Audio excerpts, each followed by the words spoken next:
Hi, I'm Dylan Chandler, Amazing Graves Organic Farm. We made the transition to organic in 2006, 2007. In recent years, and when I say recent years, I mean the last couple of years, we decided that we were going to give up our organic certification, mainly for the reason of the cost to keep our certification was so high, and we found out that a lot of our customers really didn't care that we had certification. They just wanted good quality products that were raised in an organic fashion. So we decided to do that, and another reason we was doing that is because we was raising organic grains, and that had to be certified to do so. We have decided this year, 2025, to we've always had beef cattle and sheep for several years, and this year we decided to add some pigs to this. The plan is with those, which we can do in another video, is we're going to do pastured pork. The plan is eventually get them to go into the woods, and that's a whole nother issue. This is our broiler chickens, Cornish cross. We were inspired by Joel Salatin to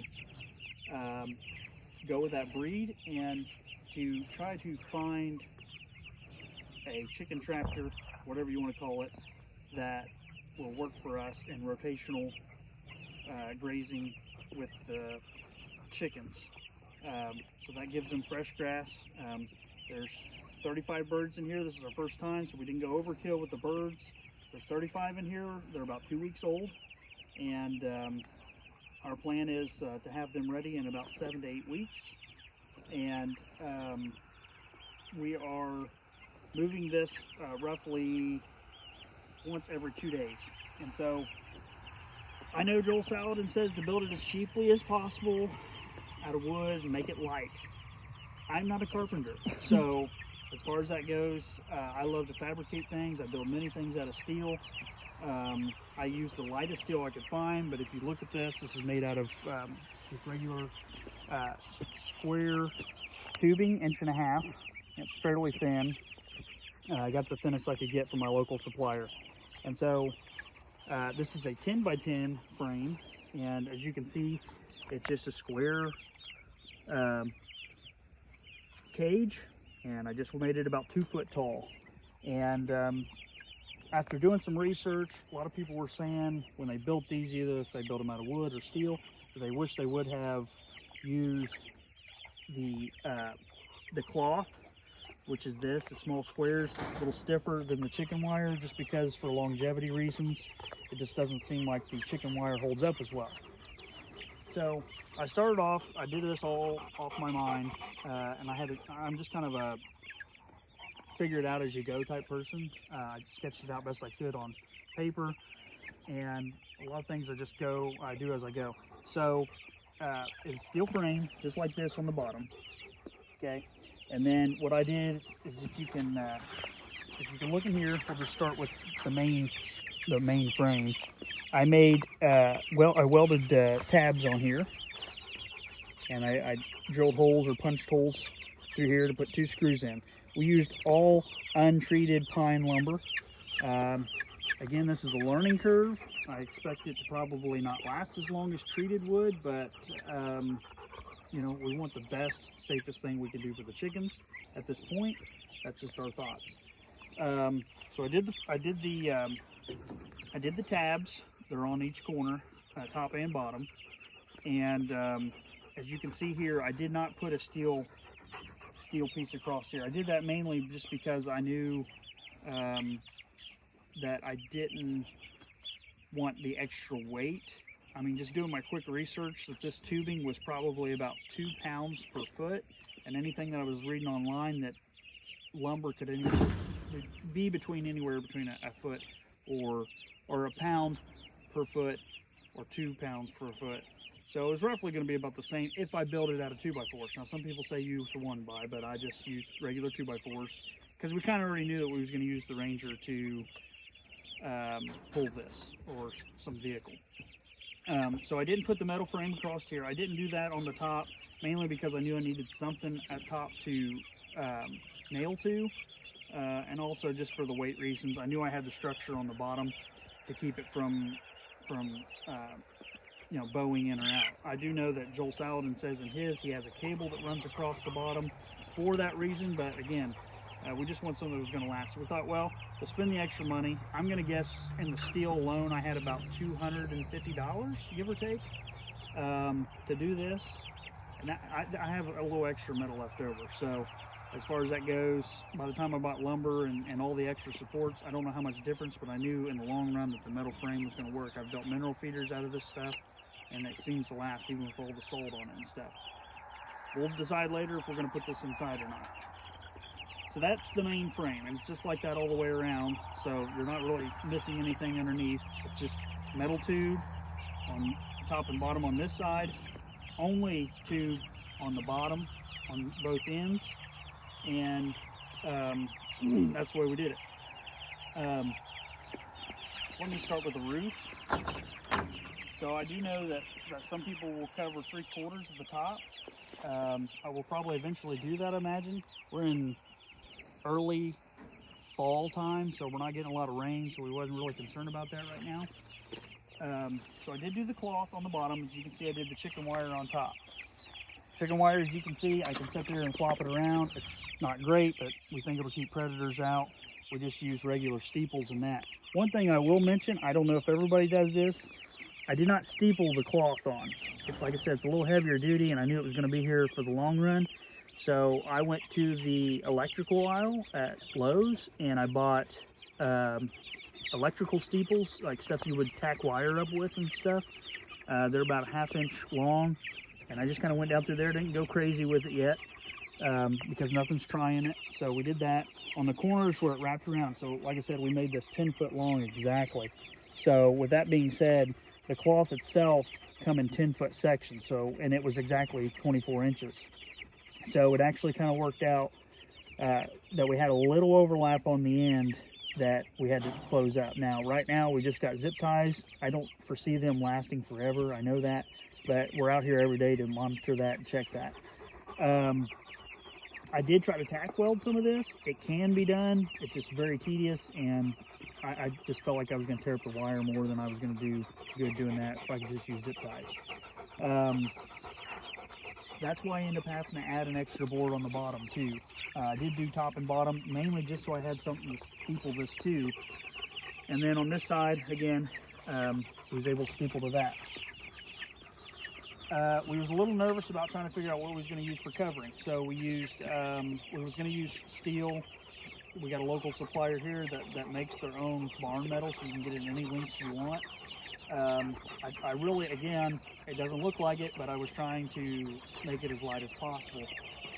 I had a friend of mine, I do lawn care, and so I was mowing his property, and I happened to see that he had a whole stack of aluminum metal from an old barn that had been torn down, and he said he wasn't going to use it, and he said I could help myself to it. He already had these sheets that were already ripped. As you can see, it doesn't really cover all the way up here, but I kind of like that just for the idea of ventilation. Again, we got the screen that went all the way around it.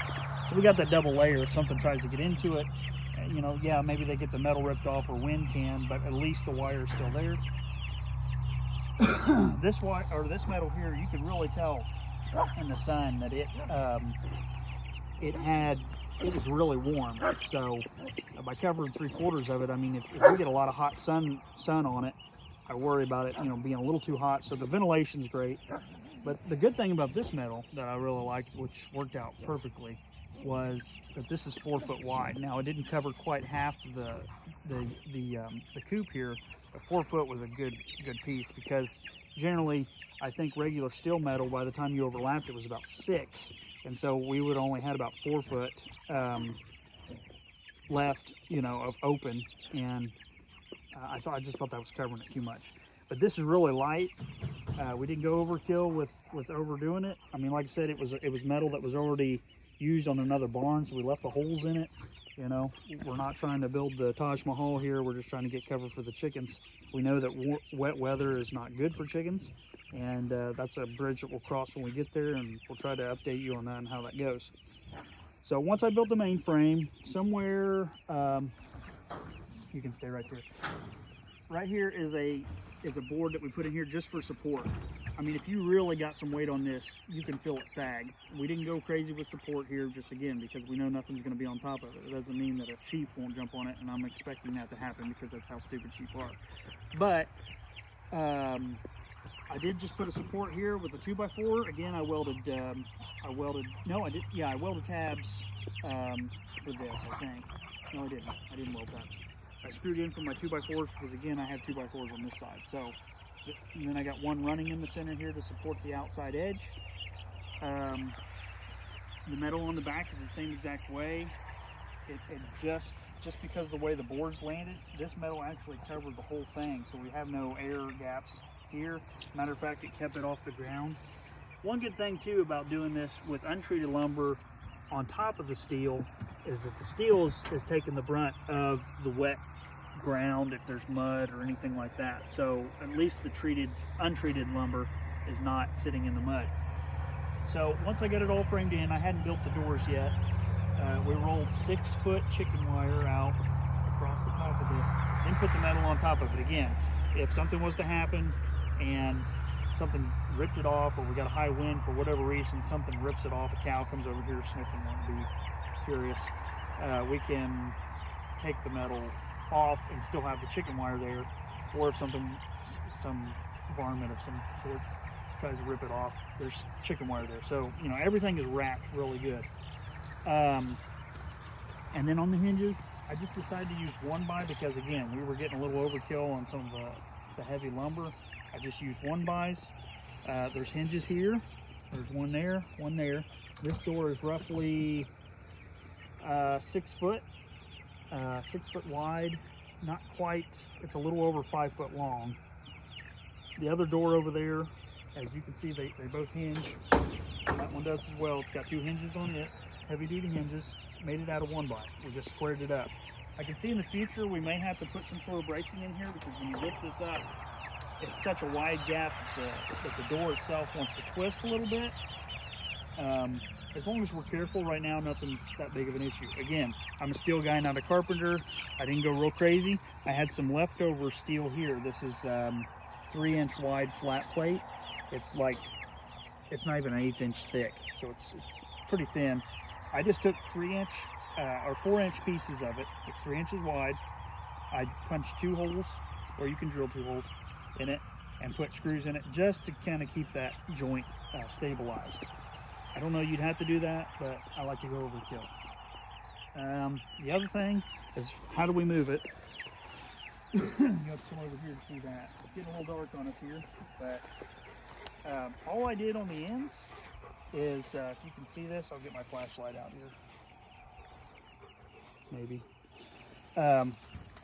Doesn't really show you real great here, but ouch, that's got pricklies on it. So this is just like, I don't know what you call it, just a hook that you would get at any hardware store. It's threaded. I mean, it's probably 6 inches long. I took a piece of that flat steel, I punched a hole through it, welded the nut on it so I could thread this out. So this, if you see this can thread in and out. I kind of squeezed these loops down a little bit just to kind of hold the rope. But I welded that to the frame on the bottom on both sides, and I've got this hook. Now all we have here is just regular rope. I can lift this. I mean, it's not, you know, it's not to the point where it's like so extremely heavy that you can't deal with it without some piece of equipment. But I drug it really good on gravel, and I drug it good on concrete. But out here in the field, I'm not gonna say I couldn't move it if I had to, but I don't think I want to. Another thing that's gonna pose a problem with trying to drag that around, if you had shorter pastures, right now we've got this in here with our cattle. They're out here with the cows. The cows are curious, but other than that, they've not done anything to this. I think they smell this grain that the chickens are eating.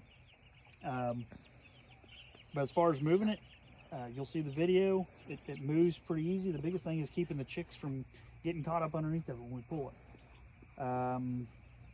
I'm trying to think if there's any other thing I can think of. Can you think of anything? What size did you say it was? It's a 10 foot wide by 10 foot long. So how many chickens you think can fit in that? Well, again, we kind of go off Joel Salatin's. So he puts 75 birds in that. And as you can see, I mean, they're small chicks now. They're only 2 weeks old. But, I mean, they'll get to be bigger, obviously. But as you can see, that's all of our chicks in one corner. So, I mean, even when they get bigger, they're going to have plenty of room to roam. And then at that point, you know, when they're bigger and we see that the ground underneath is getting to the point where it's getting bare or lots of manure, we're going to move it. So it works out pretty good. And I love this because we get a lot of hogweed and different things in this field. And it's a little higher than I'd like to see. I was going to put them with the sheep, but we just started out here because it was easier to get to. But as far as that goes, I'm already loving what I'm seeing. They're picking seeds, they're killing bugs. I just seen a tarantula, and I was excited to see maybe it go into the coop so they could attack it, as little raptors that they are. As far as that goes, we've already drug it across some cow patties, and they've picked through that. So that, you know, they're helping us there with broadcasting and spreading the cow manure. And we're getting the best of both worlds because we're getting free fertilizer from them. As far as that goes, and they're doing what they need to do, and they're happy, healthy chickens. So, as far as water tank, I guess I should show you that. It's a little cheapy deal. I think we got it at like Tractor Supply. It holds, I don't even know if it's 5 gallons. Yeah, about a 5-gallon bucket. Eventually, what I'll probably do is put a rubber tube in that. It's airtight. It's got to be airtight, or the gravity of the water pressure will push it out. So my plan is just drill a little 1/4-inch hole or so in the plastic, and we'll just set a 5-gallon bucket up here, and that'll keep that fed, you know, throughout the day. Because like I said, we're not moving this but every other day. So one thing I was a little worried about, I got too excited. The wife didn't want to do that. You didn't want to do that. But it was the greatest thing ever. And we moved all the chickens out here, and I was a little worried because I feel like a city slicker when I tell you this. I got a little security camera here. This is my blink camera that I keep thieves out of my gas tank and stuff. I did set that up because we was close enough to the shop I could pick up Wi-Fi so I could keep an eye on them overnight. As you can see, they kind of huddle together. A lot of people say that's a sign that they're getting cold. It's been getting down in the mid-50s at night, and again, these are just right at 2 weeks, and we felt like we was taking a chance, but we just wanted to see them out here, and so we put them out here. They've done great, not had any issues.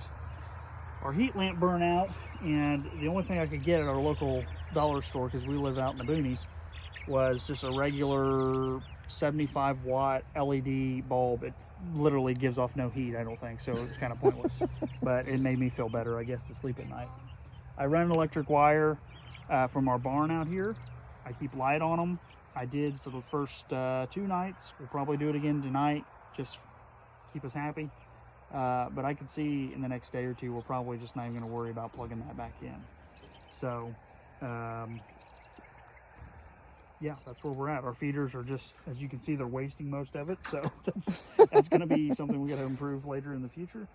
But we have seen them drop a little bit as far as what they're eating in their grain. That's just my observation, because I think a lot of it's wasted. But by them being able to eat grass, bugs, and so on, it's good. Any other questions? Do you still give them the grit when they're out here? I personally would give them just a sprinkle of it. It doesn't have to be anything crazy at this point. We did it first. We made sure they got plenty of grit that they could get in their system. We have some extra. I don't know that I would make a frantic run to the store to get some, but if we have it, why not sprinkle a little bit on there? That way they're getting a little bit if they want it and need it. So far they're doing great, and they're happy, healthy chickens. Any other questions? Things you can think of? I think that's it. Yeah, that's it. If you just asked me how much I thought this thing weighs, I couldn't tell you. I'm going to guess 250 pounds, give or take. I'm just guessing. But again, it's so far so good. We're on day number 3 coming up with it. So so far so good, and time will tell. I'm sure this will rust. I don't plan on paint with anything as of right now. Again, they're only going to be in here for a few weeks, but We may end up getting some sort of food grade oil or something that we end up putting on this metal. And then, like I said, we've not ran into our first problems yet. So 2 nights we haven't seen anything on our camera or any signs of things getting it. We do have a Great Pyrenees around here. Her name's Juno right there. She can't wait to get in there to eat one maybe. I'm trying to plan on her not doing that. She's been great so far. Just her presence alone with the barking and everything has done well as far as keeping things away. And yeah, I think that's it. All right. Have a great day and God bless.